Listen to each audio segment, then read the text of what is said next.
Hello, everyone. Welcome to the Carolina Weather Group. This is the Wednesday, April 3rd, 2019 edition of our little weather get together, our weather podcast. And we thank you for joining us tonight. We are going to be talking with Doug Hilderbrand. Doug is a familiar face. We had Doug on a few months ago, I think back in November. But tonight we're going to be talking about spring and summer hazards as well as the Safe Place Selfie. Try saying that 3 times fast. Event that took place today. So we welcome Doug to our show.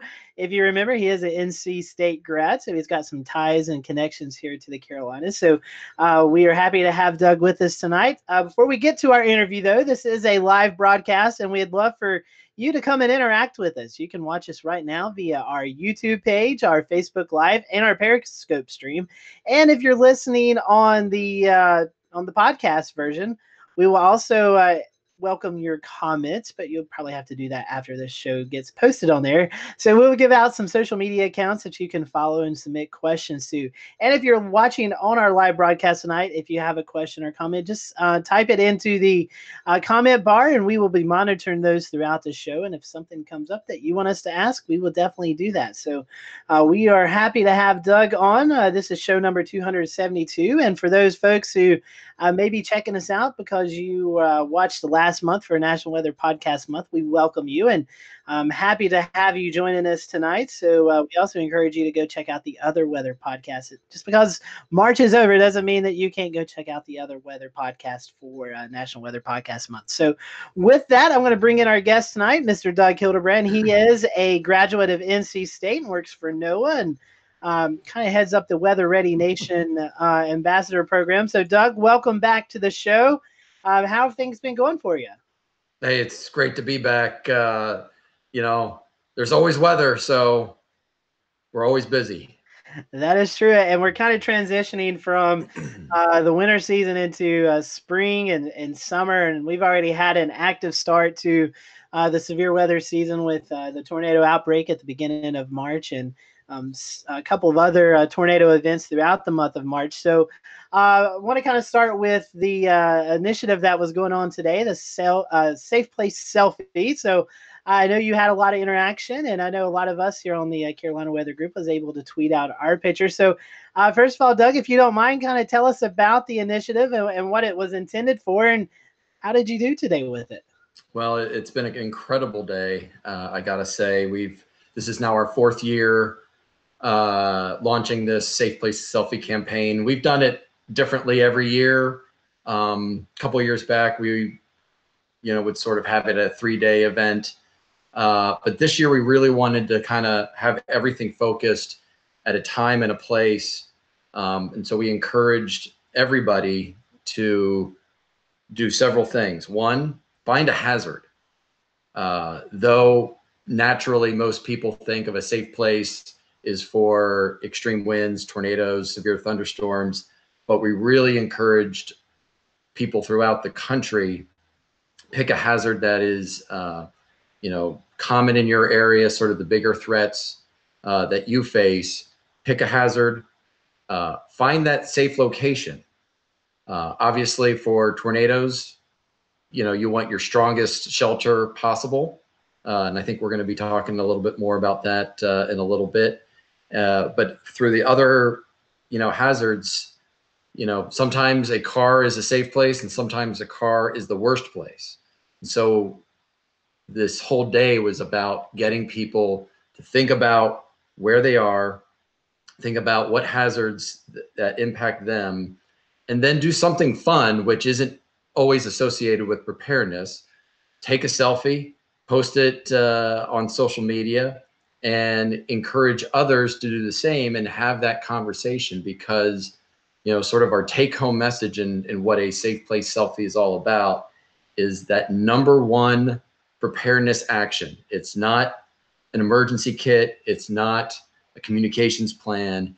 It is knowing where you are and where you need to be when extreme weather threatens you. And with that, that's where we can save lives, and that's where we can reduce the immediate human impact of these events. And Doug, I was, searching throughout Twitter throughout the day, watching all of the initiatives. Not only was it severe thunderstorms and tornadoes, but I saw pictures of flash flooding, tsunamis, and things like that. So a lot of us kind of correlate tornadoes, hurricanes, severe thunderstorms, but it's more than that. It's floods, tsunamis, and things like that. Absolutely. We had the West Coast was targeting, or focusing on earthquakes, tsunamis, wildfires. Where's your safe place? So we're trying to, really educate people, that your home should have a 30-foot buffer between the, your pine trees and other consumables from your home. With tsunamis, it's always get high and get elevated and get inland. But even rip currents, it's been spring break for the last couple of weeks and continuing here into April. Know your safe place from a rip current. What would that be? Number one, you got to be near the lifeguard stand in between the flags. Don't go out into the water alone. There are things that you can do that completely avoids a bad thing from happening just by knowing where your safe place is and where it isn't. Definitely. So we're going to roll some video here, kind of talk about the initiative and what took place today. And you maybe even see a few familiar faces in this video.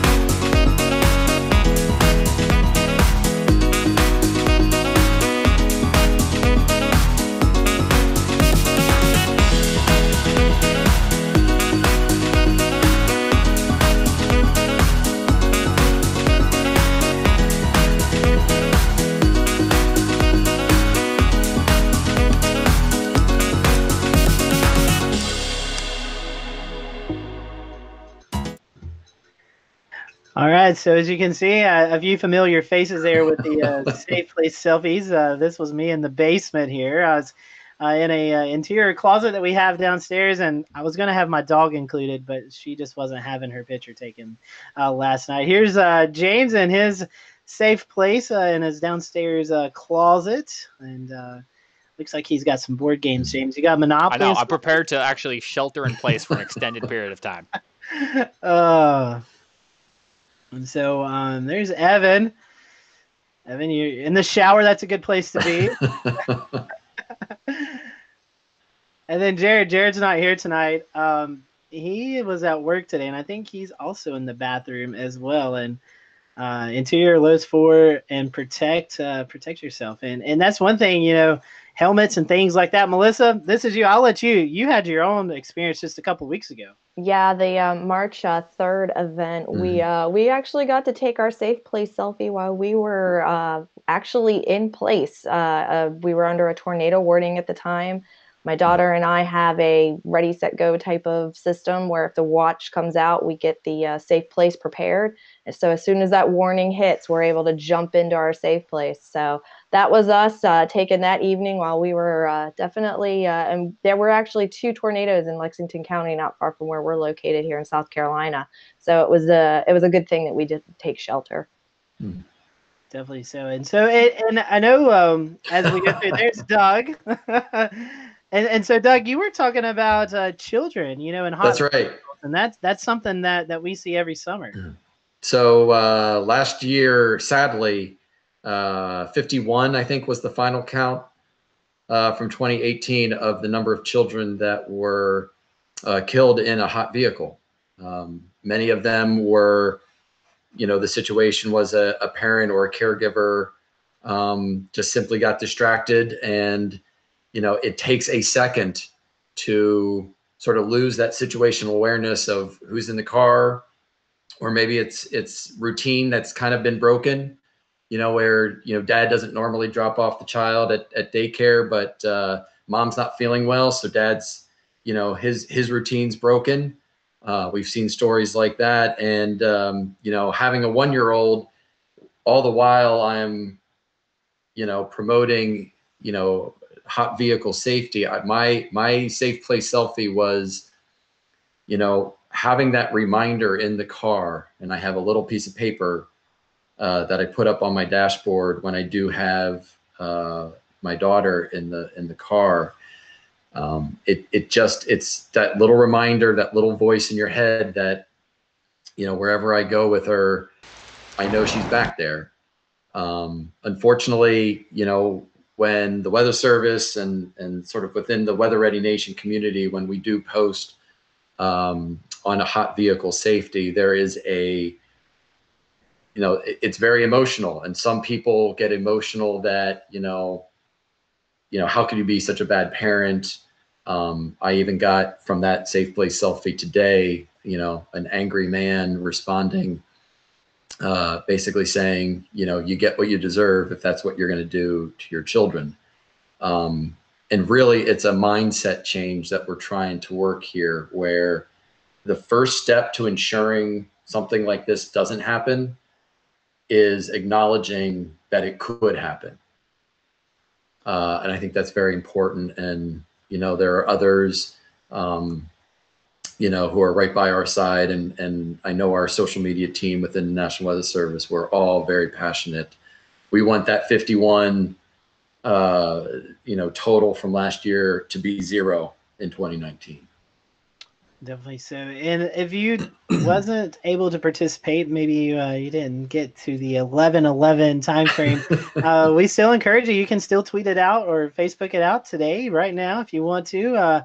We'd love to do that. And Doug, I think you all had a great turnout from this. Have you got some preliminary numbers that you can share with us? So I do, and these are as of 5 p.m. Eastern. So as the Twitter traffic continues through the evening, really, into tomorrow and beyond. But today, strictly, we had 27.2 million accounts reached on Twitter, 89 million tweet views or impressions, and 2,140 accounts tweeted their safe place selfie. This is the most we've had over the 4 years. It really is impressive that the Weather Ready Nation ambassadors, groups like you, but really it takes everybody to speak with one voice. And when that happens, you get safe place selfie trending. You get people posting, wow, I saw safe place selfie. This is certainly not what I was expecting. I always love those tweets. But just taking a few seconds, knowing where your safe place is and going there, it's very powerful when you're capturing the preparedness action as it happens versus, having somebody read an article or, go through it in their mind. What we want are the people to do it. And so those 2,140 accounts that are actually posting their safe place, that's great news for us. That is, I mean, that's impressive. That kind of gave me some cold chills there. That's some good numbers. I see we have some comments here. One person asking about where do you shelter during a storm. If you'll stick around, we've got a whole segment dedicated to that towards the end of the show.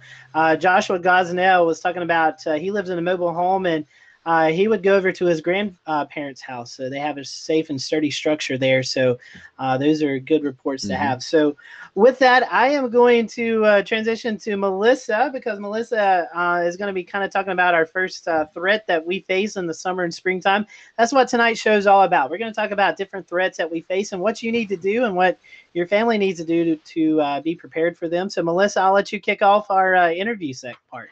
So one of the things that I wanted to just quickly discuss is a lot of the things that the Weather Ready Nation has done to really put preparedness at the forefront is creating these campaigns. So we have the spring summer campaign that we're talking about tonight, but they've also done recently, you guys have reached out to different groups and talk to them about ways to reach people such as like the hard and hearing and the visually impaired, so that they can also get these preparedness messages. So could you just talk briefly about some of that interaction that you've had as you're creating some of these additional campaigns to help with those communities? Absolutely. And this is also a real passion of mine. And we use the term Weather Ready Nation, and we add on for all. A lot of times when disaster strikes, it is the most vulnerable who are most impacted. And so instead of really talking to the choir and people who already sort of have a sense of preparedness and, they're mobile and they can evacuate if they need to evacuate and they know exactly what they're doing, it's always great to reach them, but we want to be able to reach those who don't necessarily have the ability to help themselves. And so it is Spanish as a second language. The story goes with the Joplin tornado. Joplin has a large Spanish-speaking workforce that thankfully on Sunday was not in place for that tornado, but there was coming out of the storm assessment that there is that need to be able to communicate, especially the most urgent times, with other languages. And so our ambassadors are able to fill that niche where, as the Weather Service, we don't necessarily have all of the languages interpreted, but we have health departments and other services at the local level that could do that. But we're looking at all these vulnerable populations, whether it's Spanish, whether it's mental disabilities, the hard of hearing. So we're providing content with American Sign Language, with captions. We're using pictures instead of a lot of text, so that it's more intuitive for anybody. And that kind of brings me back to actually getting into some of the topics. So the one topic that I'm going to talk to you or ask you some questions about is flooding. Being here in South Carolina, dealing with the devastation from Hurricane Florence in North Carolina and South Carolina, the messages that you've put together for flooding, of course, a lot of people here, TAD has been probably one of the biggest campaigns. It's the one that gets a lot of publicity, as turn around, don't drown. But there are these infographics, these images that are also communicate this information. We've got one playing right now talking about the difference between what is a 100-year flood or a 500-year flood. And so I know moving forward, you guys have come up with some of these different campaigns as events happen, so that you're able to communicate that. And I believe that was the driving force between some of this new stuff that's come out for the flood campaign. Absolutely. I mean, it seems with every extreme event, there's one step forward and then another step back, where there are lessons learned that people, whether they've experienced the actual event or they've seen it on TV, and they sort of, they sort of learn from that experience. But then there's also that almost false sense of security if it didn't happen to them, that it's, somehow, they have that risk bias that, they're magically immune to that hazard. You saw a lot of the probabilities and 100-year floods, 500-year floods. People can make very bad conclusions from some of these events. And so if we have a small town here north of Washington, D.C. called Ellicott City in Maryland, has been absolutely devastated twice now by incredible flooding over the last 2 or 3 years. And so just because it happens this year doesn't mean that you're not going to see it next month or next week. Just sort of the way the atmosphere works, we all know that sometimes it can get stuck into a pattern, and you can see some incredible flooding. That's one thing that we've really been affected by a lot over the last year in Western North Carolina, and the Carolinas as a whole, in all reality. But Scotty and I have dealt with a lot of flooding threats So definitely this is one that really rings home for everyone across the Carolinas. So I'd like to transition now to some summer weather talk, chatting about some beach threats. So we already kind of hit on rip currents, but I guess if you want to go over that again, we can. But I kind of want to ask about big waves. That's one thing that people think, it's really enticing to go out and play in the 10-foot waves, and there's a huge That's right. storm offshore. But that's been a situation where I find myself stuck out surfing in probably some waves that I should not have been out there in. And these are lessons that that sometimes you learn it and you get back to shore safely, and sometimes that's not the case. So tell us a little bit about safety in those situations.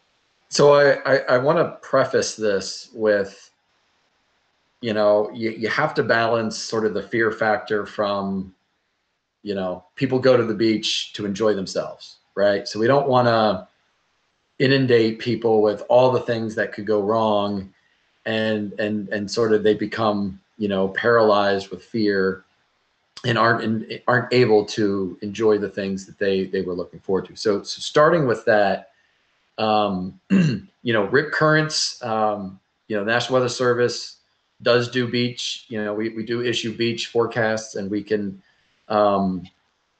we can accurately give a sense of the conditions on the beach. And so whether it's rip currents, longshore currents, rogue waves, we call them sneaker waves, or just large waves, there are dangers inherent to that. So always, always, always, and you'll hear this, be near the lifeguard stand. If you're off away from the crowds and no one's looking out at you, and especially if you're by yourself or you feel like you're an experienced swimmer, a huge issue we have is people who, their children kind of grow up and they learn to swim in a pool. Pools are very different from the ocean. And you may be a good swimmer in the pool, but you get out into the ocean, your visibility is bad. You get these waves coming. Sometimes, they'll be quick and they'll hit you, and then you won't be expecting another one. What I used to love doing is diving into waves, but depending on the depth of the water, we see this where there's tragedy, people's necks, they get seriously injured because they think they're diving into deeper water when really it's only about a foot deep, especially if they miss the wave and they get the trough after the wave. So we try to, we want people to be informed, because if they're informed, they're much more likely to have that awesome vacation or awesome time in the ocean. Absolutely. You're talking about spring break earlier. I go to college in Charleston, South Carolina. So the beaches, especially as the weather is starting to get nicer and temperatures are warming up, they'll be getting busy soon. But the water doesn't necessarily warm up to its max temperature of the year until August, September. So there's still a cold water issue through that time. And so we have a cold water campaign, and I'll be honest, when our more northern WFOs, reached out to us last year saying, hey, we're seeing these deaths and injuries from cold water. It could be a 75, 80 degree day, sunshine. You've been indoors, or, you've been suffering through winter for 4 or 5 months, and you want to get out on the kayak, and, for whatever reason, maybe it's your first time out, you dunk yourself, and it's that shock of a, 40 degree water hitting you. Your muscles don't act the same. You start to panic. And, so we're trying to, the first step in preparedness and for safety is acknowledging the threat, acknowledging that it could happen to you. People equate, and we're working with our partners at the Coast Guard and other, maritime and marine organizations. What do you always hear? Wear your life jacket. But people think, I can swim. I don't know. Why would I need a life jacket? But you get hit in the head, you lose consciousness, or you may be a great swimmer, but in 40 degree water, you need that life jacket. And a lot of times it's too late when they, when they wish they had one. Yeah, I just want to hop in here and add something also. And, that's just, folks need to understand that, especially if you get caught in a rip current and you get taken, 30, 40, 50 yards offshore through the surf zone. If you're calling out for help, there's a really good chance that nobody's going to hear you because of how inherently loud the surf zone and water really is. So, just use your hands, really try to get someone's attention more or less with your hands versus your mouth. Yep. And you got to get over, the wave line, which is acting like a wall, and, absorbing that sound as well. And try not to panic. And that's easier said behind a computer screen. But we have the videos showing, if you know what a rip current is, you're much, you're less likely to panic if you're like, okay, I see I'm being pulled out to shore, I'm in a rip current. And, just thinking it's very simple steps. There it is on the screen. Getting away from a rip current is simple, but being in a rip current is extremely stressful and life-threatening. And so, you have these two forces of, all you have to do is just sort of let the rip current take you where it wants you to go, and then work your way back to shore. And not, an Olympic swimmer, Michael Phelps, stuck in a rip current, could not overcome that rip current. And Doug, if you panic, you use a lot more energy trying to swim than if you just relax and go with the flow and try to swim out, when you can. It will help you out a lot. But talking about the beach, high heat brings a lot of folks to the beach, but heat in general can be dangerous. And it seems like every year in the months of July and August, we hear about these heat waves and excessive heat. So can you talk to us a little bit about heat waves and the campaigns that you're doing for heat waves and why the heat is so dangerous? And after that, we can kind of go into some of the safety tips. Sure. What you guys recommend. Sure. So I can speak personally to heat stroke and heat exhaustion, because in 1999, I was a 26-year-old healthy individual. And I was at the New Jersey shore. So I'm right there. The water was actually probably 65 degrees. It was almost too cold to go in. Yet the heat index, it was over July 4th weekend, the heat index was 115. And I went out and I played golf that day. And that night I had all the signs of heat exhaustion and heat stroke. I was vomiting. I was not sweating. I had lived in a cottage that didn't have air conditioning. I think that if I had fallen asleep in my bed in that cottage, I may have certainly would have passed out and been critically injured, if not, something worse than that. So it can happen to healthy people. It can help. It obviously can help happen to elderly who are extremely vulnerable to higher heat and humidity, children, and one of the hidden dangers, and really where we see the high fatalities, is at night when people do go to bed. They don't have the air conditioning. All the fan is doing is just blowing hot air. That's really where it wears you out. But again, there are nice, sort of simple actions that you can take. Taking breaks, drinking water, wearing loose, light-colored clothing. If you're working outside, we've done a lot of partnership with the Department of Labor and the Office of Safety and Health, or Occupational Safety and Health Administration, OSHA, on heat safety. And so there are steps that you can take to minimize your risk.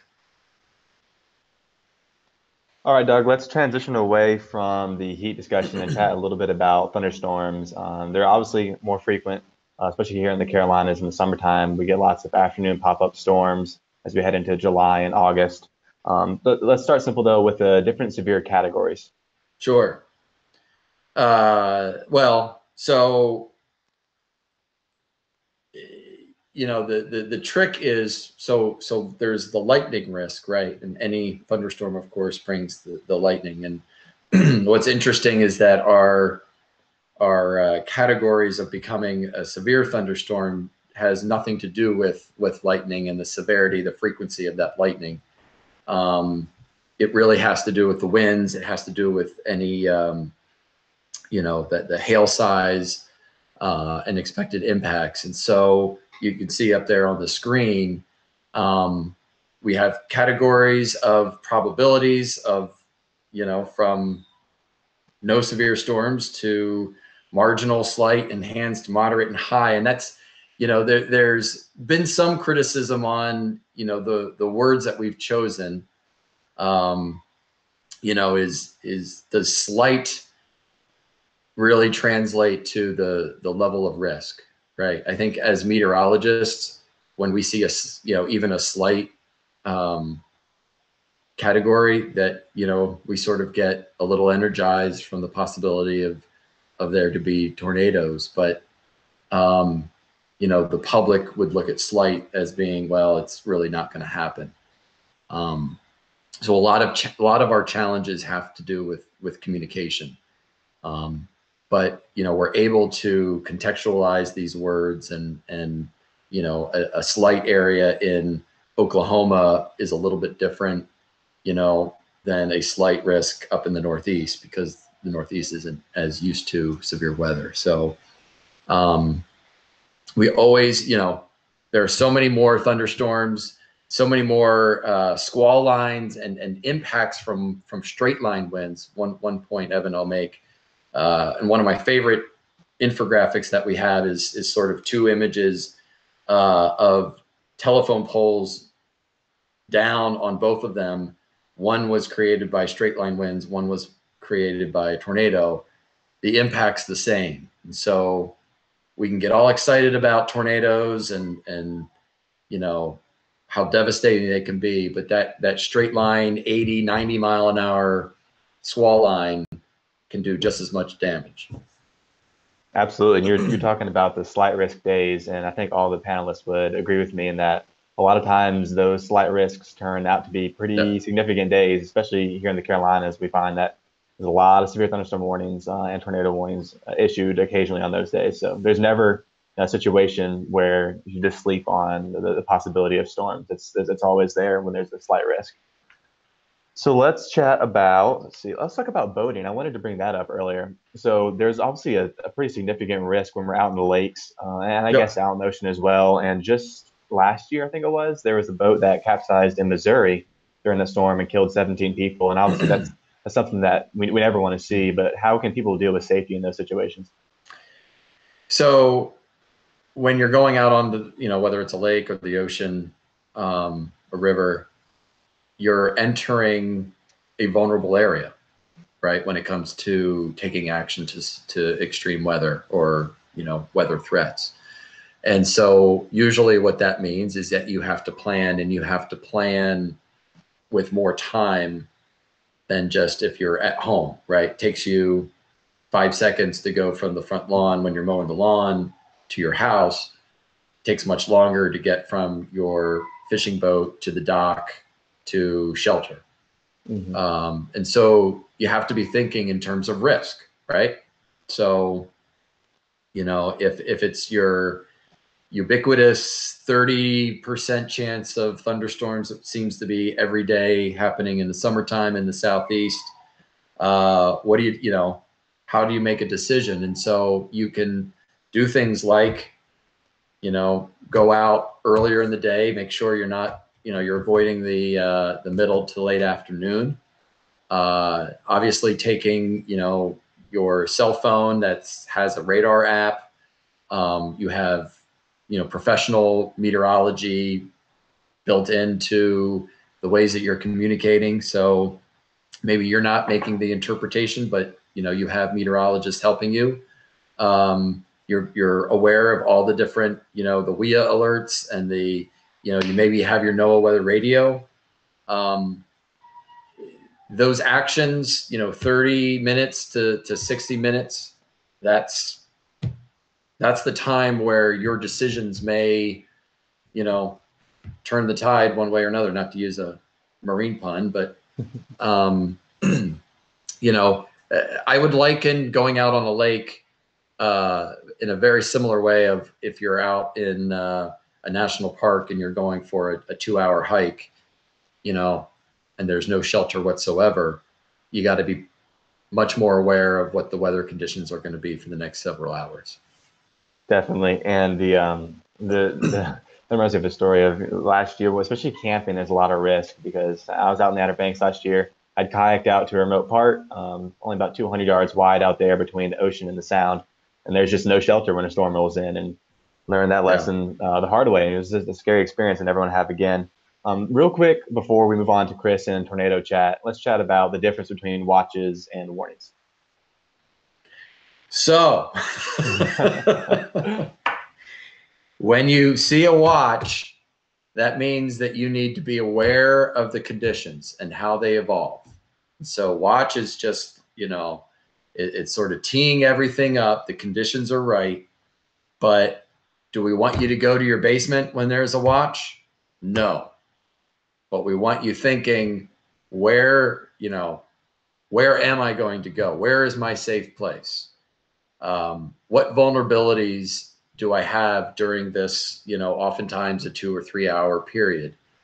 And again, it's that longer term planning that makes the transition from a watch to a warning much easier if you're planning out. So there you see, your tornado warning, you may have, 5, 10, 15 minutes to take immediate action. And the word immediate is very important. We don't want you to hesitate or, wait too long because you want to get 3 or 4 or 5 different sources telling you that you're in danger. You really want to take that immediate action, then maybe look for a secondary or tertiary confirmation. But always take, that hesitation can be deadly.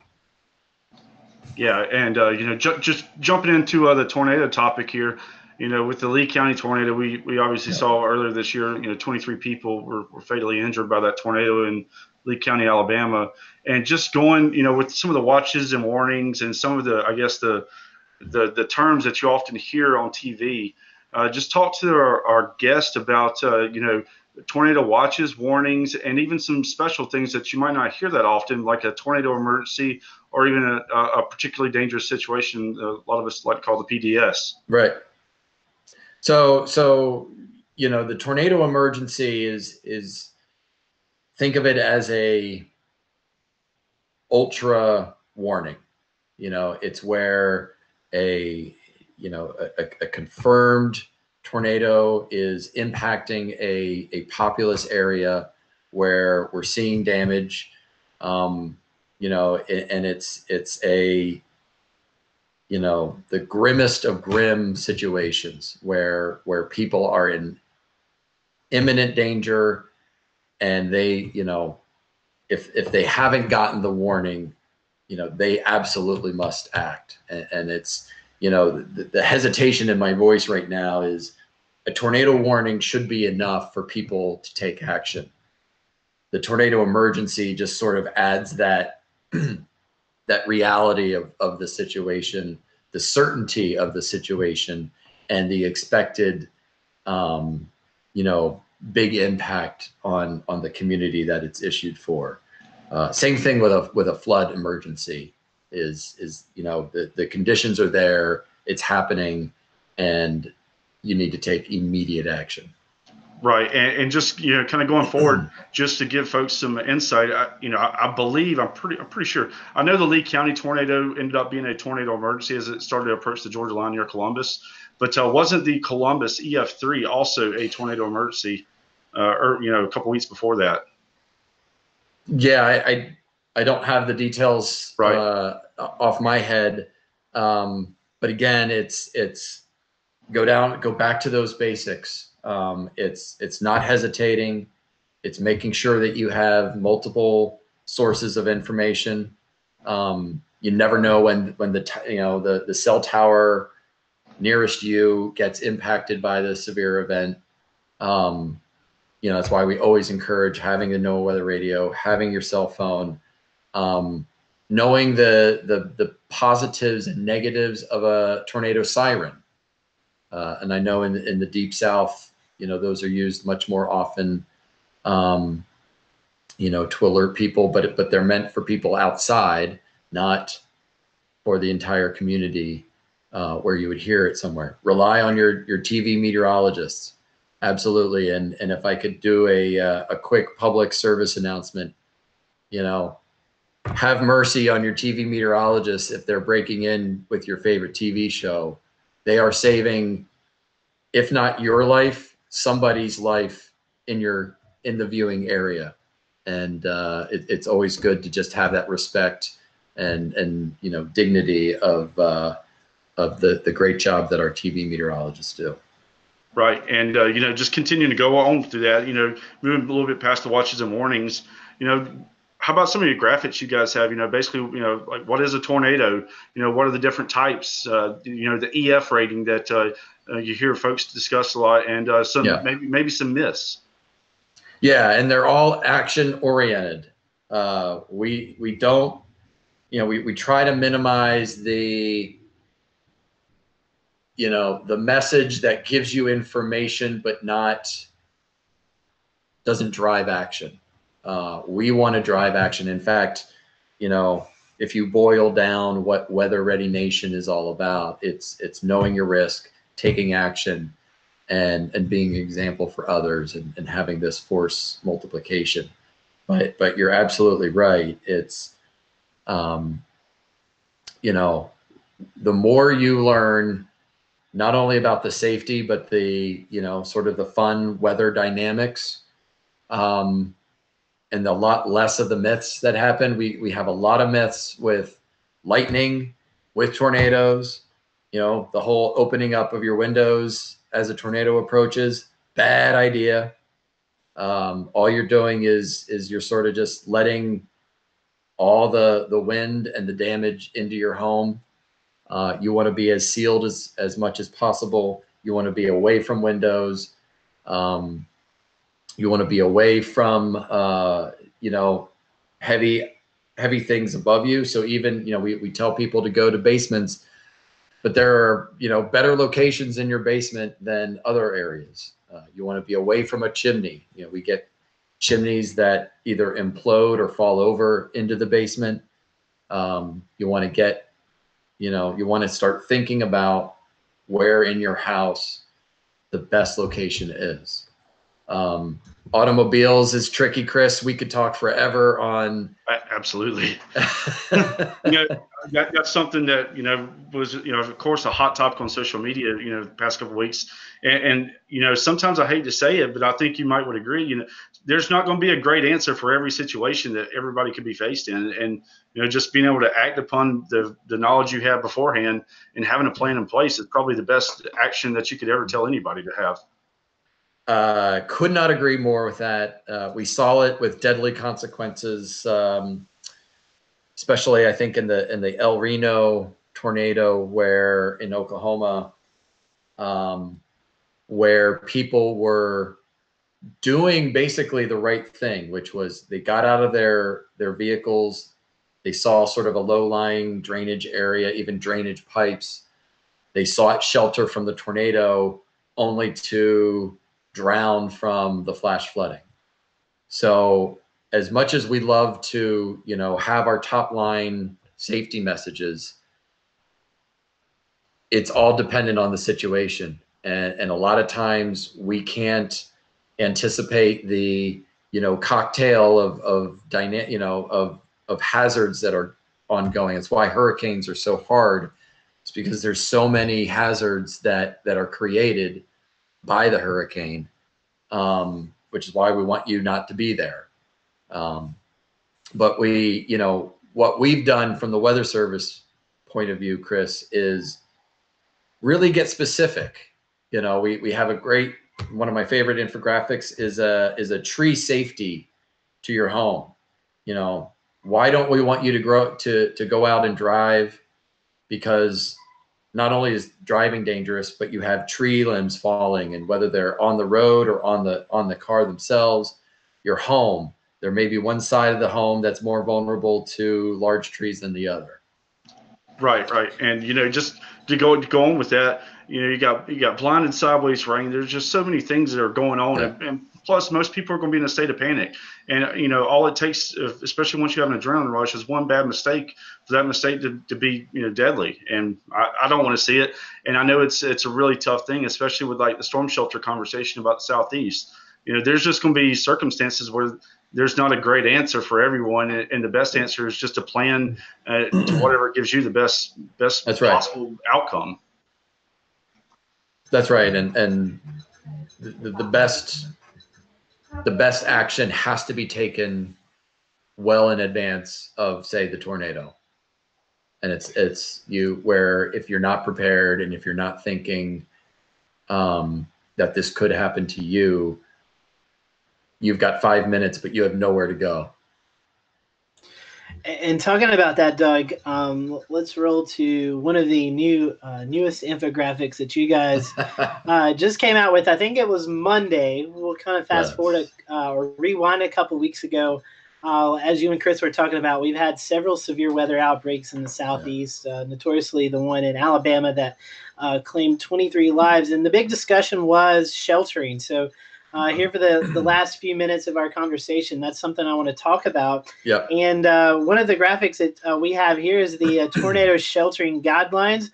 I saw this Monday and I was like, man, this is an awesome graphic. So kind of talk to us about this, maybe the backstory and how you guys came to these conclusions.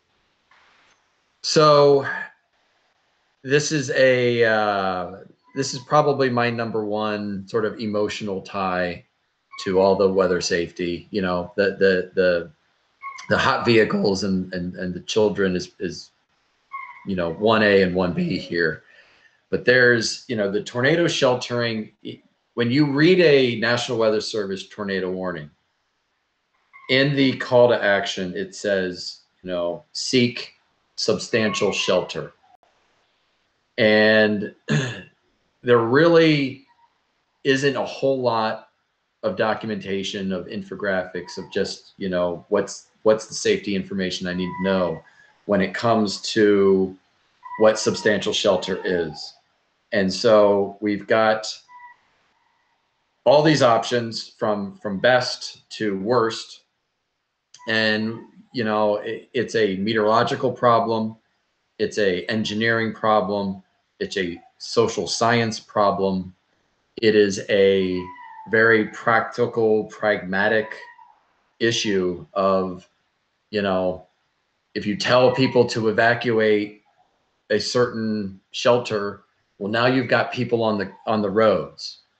So you have to look at, unintended consequences and sort of this, you change one thing for the better, but you're creating something for the worse. But if you look there, the best options are pretty straightforward. Be in a safe room or in a storm shelter. That will give you the best chance of survival, even with the EF4, EF5s. But what really gets sort of in the controversial discussion, that again, we could take an entire podcast just on this infographic, is where we go from good options to bad options and then to the worst options. In the news recently, even, after the tragic tornadoes in Alabama and Georgia, people hovering underneath overpasses. Not only is that bad from a tornado perspective, it's really dangerous from a traffic safety issue. And so we put that in the worst category. spent a lot of time, and there was a lot of discussion and a lot of frankly debate and differing points of view when it came to distinguishing between mobile homes and manufactured housing. They are two different construction practices. I think many of you have probably seen the video of the tornado recently that spun over the trailer park or recreational area, and one of the trailers got caught and just blew apart. And my guess, looking at the video, is that wasn't a intense tornado. Manufactured housing is, talking to wind engineers, talking to construction engineers. It's actually built. The box itself is actually well built. It's built in controlled conditions in a factory versus out in the elements. But the issue is still the anchoring. So if you have a well-built box, but the anchoring isn't able to stay intact, well, now you've got big issues. And so I think we created a happy medium in some areas, but it goes. I think, Chris, it was your point. There are so many other different factors. It's the health of the resident. Are they able to be mobile? Sometimes if you have an SUV, and it's a heavy car and it's out in the driveway, we want people to evacuate their mobile home and go into their car. I liken it, if you've ever played blackjack, if the dealer's showing 10 and you're holding 16, whether you hit to try to get, try to get 21, or you stay, you're in a bad situation. The chances of you losing to the dealer in that situation is high either way. So if you're deciding whether you want to go to a car or your mobile home or your manufactured home to, a gymnasium, anything with a wide roof, those are bad. We want you to find better shelter, and whether that's 3 hours ahead of, a tornado warning, or you have that plan where you have 5 minutes and that neighbor that you need to get to. Right. And I want to jump in here real quick, Scotty. That was something I actually discussed on my Facebook page, a couple weeks ago. I was asking folks, what are some things they didn't know, and trying to make it as educational as possible. And this is one of the hot topic things. And one of the biggest things I encouraged was, for folks that do live in susceptible situations, whether it be housing, social situation that just isn't the best, basically plan before. Find the person that's got the closest house to you or closest good structure, and go knock on their door and have a chat, and really try to build that relationship and have a plan in place before an event, to where you can at least go for shelter for a few minutes. I don't know anybody that's going to turn someone away from shelter. And, if we just get more people to do that, I think it could really help. Definitely so. And that kind of leads into the last graphic that we're wanting to discuss. And that's delivering the right message. And I know this is kind of built with hurricanes, but we could also translate that into tornadoes as well. And so, Doug, this is a new graphic that you all have come out with as well. We know in the past couple of years, here in the Southeast, from the Carolinas to Florida to Texas, we've all experienced tropical storms and hurricanes. Yep. And social meteorologists and people like that share so much information that eventually the consumer or the general public, they just zone everything out because there's so much stuff coming in that they don't know what to believe. So you guys have kind of realized that, and you've made this infographic to kind of talk about what people need to do when these hurricanes, tornado events are bearing down on them. Yeah. So incredibly enough, hurricane season starts in less than 2 months. And so, last fall, not knowing we were going to have Florence, not knowing we were going to have Michael. We constructed this with a lot of input from the National Hurricane Center and others, but within the Office of Communications at National Weather Service headquarters, and we live and breathe through the social media, the big national accounts of the National Weather Service, and we see a lot of things being said back and forth from well-established media outlets to somebody who has absolutely no education in meteorology, basically posing as some kind of expert. That we need to be sort of, it's the wild, wild west out there on social media, right? And, as a consumer, you have to realize, you have to really be smart and take the time to say, what sources do I trust?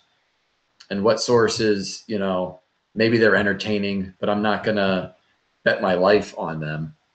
And so what we tried to do is direct all of that, all of the chatter and all of the messages that go everywhere within social media, and try to boil down of, hey, here are some real fundamentals of how to communicate on hurricanes, on the impacts, and what it means to the average citizen. And you may agree with all of them, you may agree with some of them, but we're going to be continuing to do this and reshape and maybe even drill down. So you may see us break some of these down even further. We also might tackle other weather phenomena, winter storms. One model run of some ensemble member, gives Raleigh, North Carolina, 2 feet of snow, and someone's going to tweet about it and call for Armageddon, and it can be downright irresponsible. And so that's what we're trying to do with this, is really shape the enterprise and the people who are communicating on weather to take these to heart. And that's very important to remember as we really dive into severe weather season and in hurricane season. Doug, we really appreciate your time.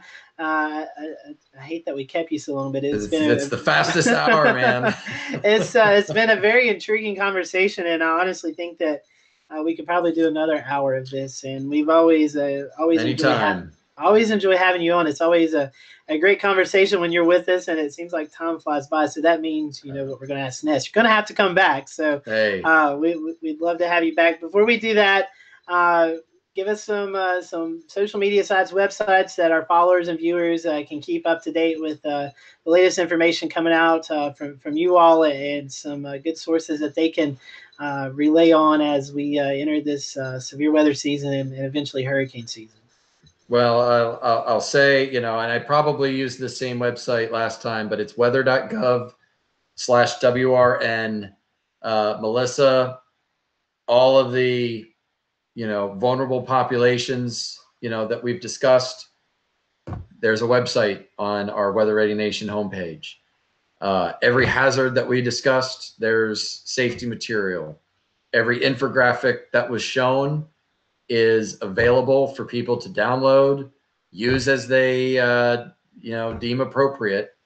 We are a government agency. Our information is ultimately paid by the taxpayer, and so it is yours. Take ownership of it. But at our Weather Ready Nation site, there is a treasure trove of information. Take some time. Take a look at it. If there are viewers out there who aren't familiar with the Weather Ready Nation Ambassador Initiative, we are probably going to reach 10,000 ambassador organizations by the end of the year, which is exciting. But more than that, every day of my job, I get sent a success story from somebody in how we are all building a Weather A nation, and government can't do it alone. And it's these conversations that we had tonight that are so awesome and really take a giant step forward. So thank you all. Thank you for joining us, Doug. And I'll tell you, I'm one too. I think I've downloaded almost every infographic you've produced, and I'm sure there's some that I've not come across yet. So we really appreciate you and your team's efforts for what you do to help keep everyone safe, and we appreciate your time. Stick around if you want to. I'm going to toss it to James Brierton, who has some of our weather headlines throughout the week. James. Doug, Scotty, panel, thank you so much. It is 9:19. We're going into Carolina Weather Group overtime, but we do have some news headlines that we want to share with you for the weather community and the news enterprise. And we're also going to be going to our weather roundtable momentarily and answering some of your questions, comments, and we've even had a few forecast requests. So we'll be getting to those in just a moment. But what a difference a day makes. A high of 70 degrees here in the Carolinas, in Charlotte, North Carolina today. And this was yesterday. It was snowing outside of our control center here in Charlotte, and you watched it live on the live streams of the Carolina Weather Group. So many of you did, because what just a bizarre day it was. Now, again, we talked about this yesterday morning on a special live stream we did. Snow in April is not unheard of, but it's not frequent. So it was a nice rare event. Here's a look at some of the snow totals we got from across the region. Most people, if you even saw any snow, and by the way, in order to see the snow, you really kind of had to be along that I-85 corridor, saw a coating that was gone by lunchtime. But we had this very localized situation playing out in Union County, North Carolina, near Monroe, where they had almost 2 inches of this stuff fall yesterday on April the 2nd. And we even had reports of sleet going all the way up to Greensboro and towards the Triangle. Meanwhile, out on the coast, it was a whole different ballgame. The same storm system that was bringing winter weather to the I-85 corridor was bringing tropical storm force wind conditions to the Outer Banks. Reports of wind gusts up to 60, maybe 70 miles an hour.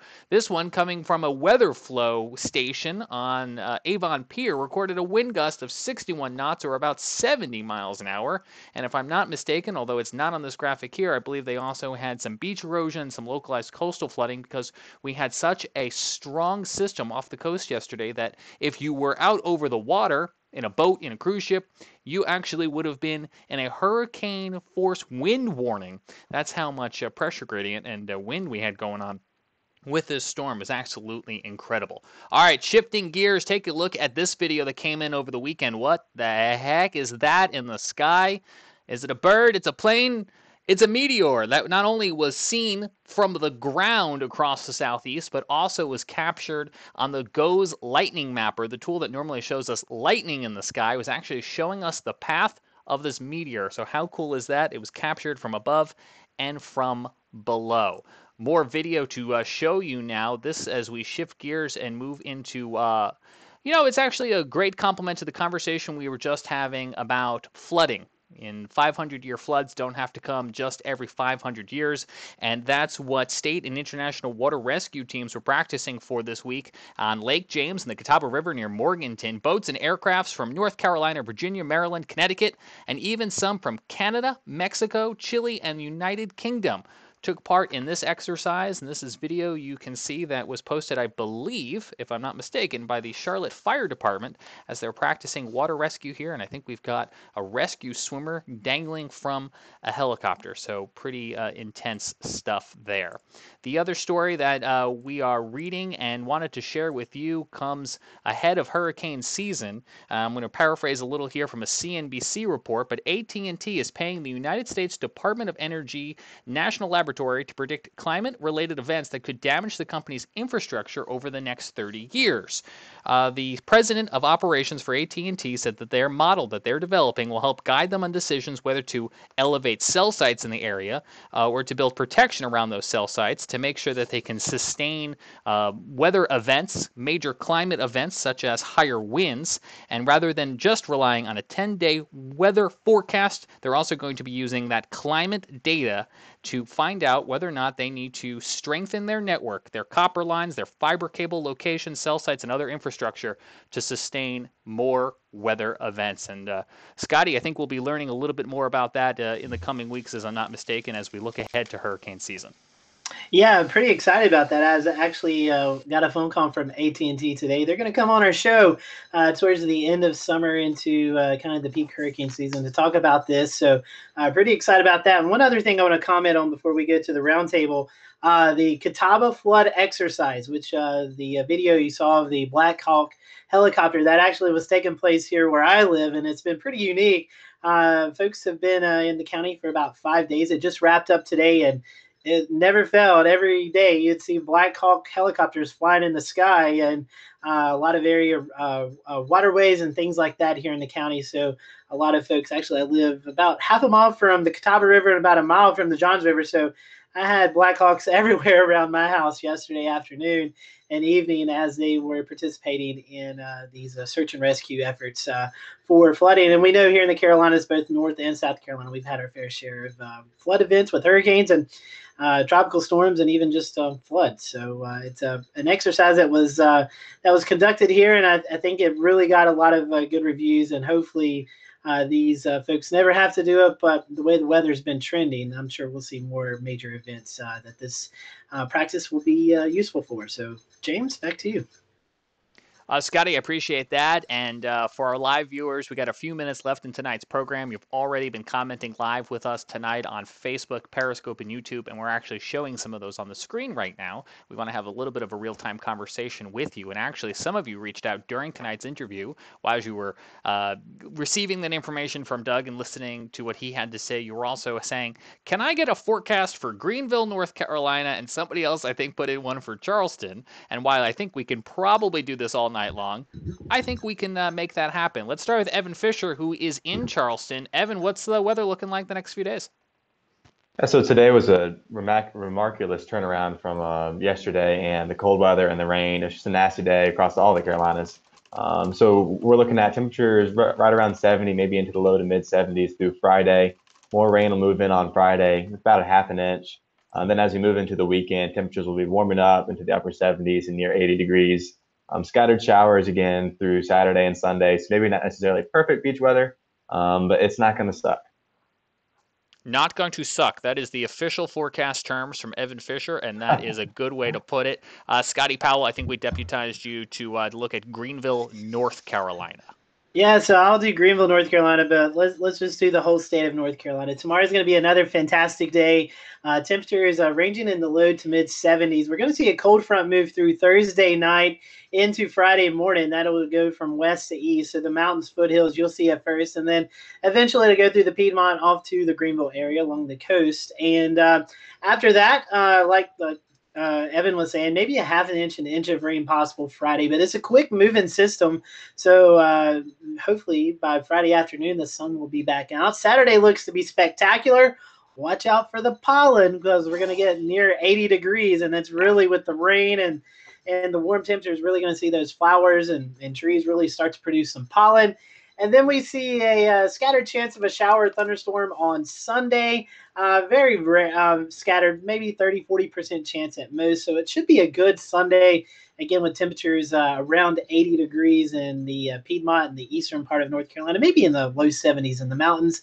And then we turn our attention to next week as another storm system moves through, and it could be our first chance to see kind of a broad area of thunderstorms move through the area. We'll have to see if they're on the stratosphere side. A little too far out to tell right now, but it does look like our thunderstorm risk will go up as we go into early next week. But overall, it's going to be a pretty good weekend besides the rain chance on Friday morning and those isolated thunderstorms on Sunday afternoon. I think it's a great weekend to be outside and enjoy the warm weather.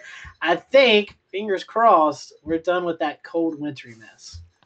I think climate data is on your side, and you mentioned pollen. I was telling folks yesterday that we could have made pollen slushies here in Charlotte because we just had this green powder on the ground that was mixing up with the sleet. Before we go, let's bring in Chris Jackson. He, as always, is keeping an eye on South Carolina, the Midlands, the upstate. Chris, how we look in the next few days? I imagine it's probably much of the same. Yeah, probably much of the same. You're right, James. Going through Friday, looking for tomorrow, high about 75. Then Friday, right around 70 with showers for the most part, better part of the day on Friday with half to 3/4 of an inch of rain possible. Then going into the weekend, it's going to look really nice with highs, around 75 to 80 degrees, maybe a little bit warmer in those warmer locations. And then Sunday afternoon, there'll be another little system approaching the area, and it's going to be kind of interested on the timing of it, but definitely see the chance for some thunderstorms on Sunday afternoon and throughout the early Sunday evening hours. And looking ahead to next week, temperature-wise, it's going to be really nice with highs right around 80 every day, and overnight lows are really starting to increase now with lows each morning, 55 to 60 degrees. So that's going to really help enhance that pollen for the next week or so. Chris, thank you very much. Let me send it over to Scotty Powell to wrap up tonight's show. All right, thank you, James, and I am stoked that we're finally in the 70s and 80s. I am ready for summertime weather. So, again, we appreciate you joining us tonight. Doug, thank you again for joining us. Be sure to check out the Weather Ready Nation website, and we will see you back here next Wednesday night for another episode of the Carolina Weather Group. The subject next week is insurance and weather, and if you're hopefully we'll talk about flood insurance and things like that to get you ready for the spring and summer weather season with severe weather and hurricanes to come. So we're going to kind of continue this weekly series this month of being prepared. So next week we're going to talk about insurance and weather and what you need to do to be prepared. So until next week, we hope you have a great weekend. If you have any outdoor activities going on, we'd love for you to send them our way. Maybe we can feature those in our show next week. So have a great weekend. Enjoy the warm weather. And we'll see you back here next Wednesday night for another episode of the Carolina Weather Group.